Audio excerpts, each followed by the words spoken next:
Salut lume și bine v-am găsit la un episod puțin mai special de Minecraft PE.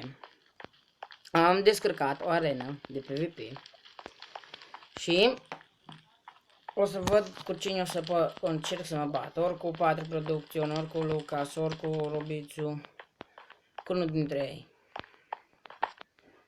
Așa că hai să vă arăt, pot numai maxim 2 playeri, adică playerul 2 are mâncare, după aia îi vine armură, sabie, topor la playerul 1, așa, după aia vine flint în stil, flăcări, așa, după aia iară vine sabie de iron și chestii astea, după aia vine arc, săgeți, armur și tătele. Aici mâncarea la player 1 și la player 2 la fel.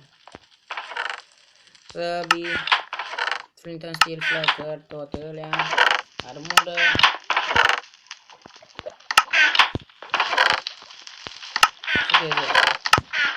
Când o să văd că cine o să filmez, ori cu Robițu, ori cu Patri Producțiuni, ori cu Lucas, o să vedem, să facem un PvP. Lăsați în comentarii cine credeți că o să câștige. Dați like, subscribe. Pa, pa, lume. Ne vedem data viitoare.